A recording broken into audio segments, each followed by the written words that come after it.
Friends, कैसे हैं आप सभी लोग। आई होप कि आप सब बहुत अच्छे होंगे और आपकी स्टडी काफ़ी अच्छी चल रही होगी।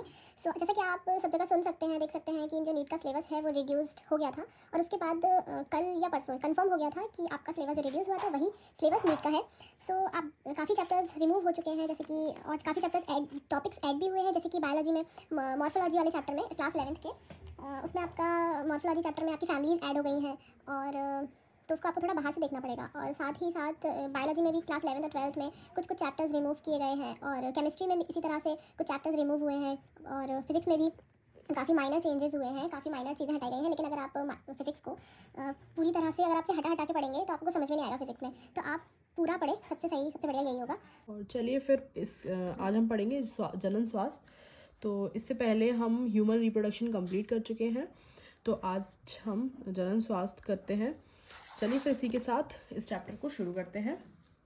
पिछले अध्याय में आपने जनन तंत्र, रिप्रोडक्टिव और उसके प्रकारों के बारे में पढ़ा था। अब उससे जुड़े निकट शीर्षक अर्थात जनन स्वास्थ्य के बारे में चर्चा करेंगे। हम जनन स्वास्थ्य शब्द से क्या तात्पर्य समझते हैं। यह शब्द साधारणतः स्वस्थ जनन अंगों और उसके सामान्य प्रकारों से संबंधित है। वस्तुतः यह एक व्यापक परिप्रेक्ष्य को दर्शाता है जिसके अंतर्गत जनन के भावनात्मक और सामाजिक पहलू जुड़े हैं।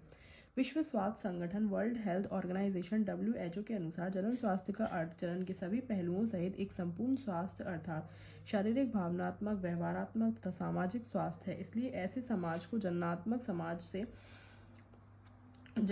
रूप से स्वस्थ समाज कहा जा सकता है जिसमें लोगों के जनन अंग शारीरिक रूप से और प्रकार्यात्मक रूप से सामान्य हो।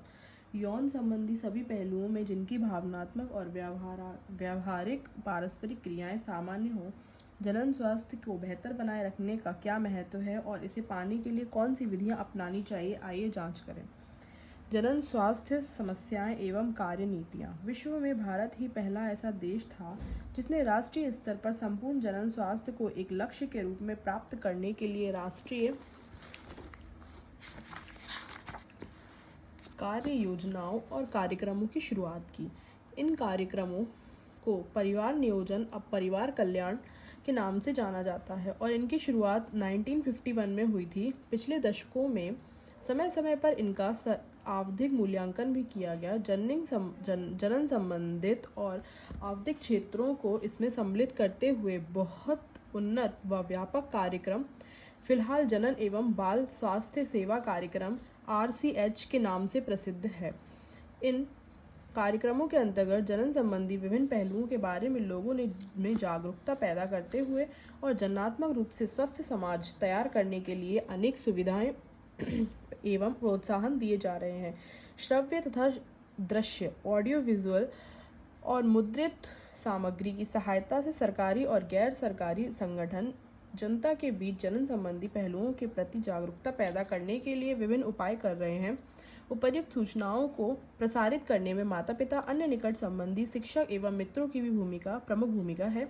विद्यालयों में यौन शिक्षा की पढ़ाई को बढ़ावा दिया जाना चाहिए ताकि युवाओं को सही जानकारी मिल सके और बच्चे यौन संबंधी विभिन्न पहलुओं के बारे में फैली भ्रांतियों पर विश्वास न करें और उन्हें यौन संबंधी गलत धारणाओं से छुटकारा मिल सके।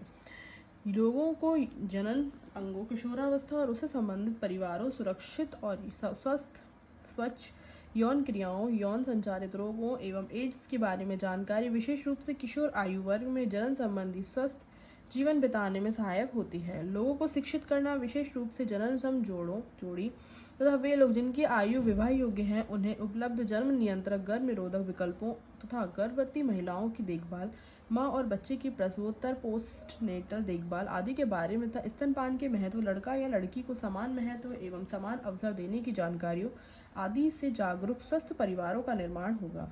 अनियंत्रित जनसंख्या वृद्धि से होने वाली समस्याओं तथा सामाजिक उत्पीड़नों जैसे कि यौन दुरुपयोग व यौन संबंधी अपराधों आदि के बारे में जागरूकता पैदा करने की आवश्यकता है ताकि लोग इन्हें रोकने और जन्नात्मक रूप से जिम्मेदार एवं सामाजिक रूप से स्वस्थ समाज तैयार करने के बारे में विचार करें और आवश्यक कदम उठाएं। जनन स्वास्थ्य प्राप्ति के लिए विभिन्न कार्य योजनाओं के सफलतापूर्वक क्रियान्वयन के लिए मजबूत संरचनात्मक सुविधाओं, व्यावसायिक विशेषज्ञता और भरपूर भौतिक सहारों की आवश्यकता होती है।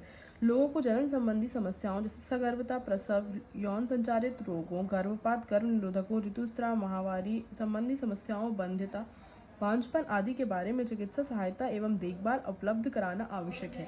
समय समय पर बेहतर तकनीकों और नई कार्यनीतियों को क्रियान्वित करने की भी आवश्यकता है ताकि लोगों की अधिक सुचारू रूप से देखभाल और सहायता की जा सके। बढ़ती मादा भ्रूण हत्या की कानूनी रोक के लिए उल्व विभेदन, एम्नियोसेंटेसिस जांच, वर्धनशील भ्रूण के चारों ओर उल्व तरल में गुणसूत्रीय प्रतिरूप के आधार पर भ्रूणीय लिंग निर्धारण, लिंग परीक्षण पर वैधानिक प्रतिबंध तथा व्यापक बाल प्रतिरक्षीकरण टीका आदि कुछ महत्वपूर्ण कार्यक्रमों को भी शामिल किया गया है।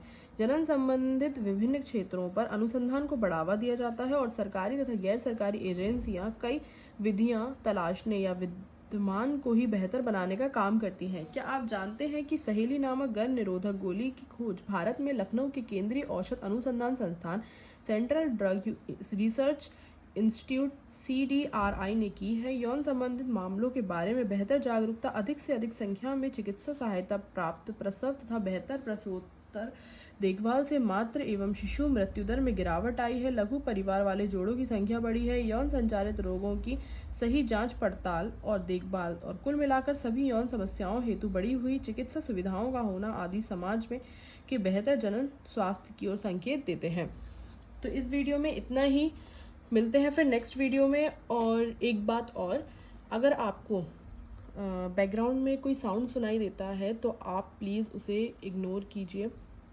आप सिर्फ और सिर्फ NCERT पे फोकस कीजिए और मैं जो पढ़ा रही हूँ आप सिर्फ और सिर्फ उसको ध्यान से सुनिए और उस पर ही फोकस कीजिए। तो मिलते हैं फिर नेक्स्ट वीडियो में इस टॉपिक के साथ। Thank you students, take care, bye bye.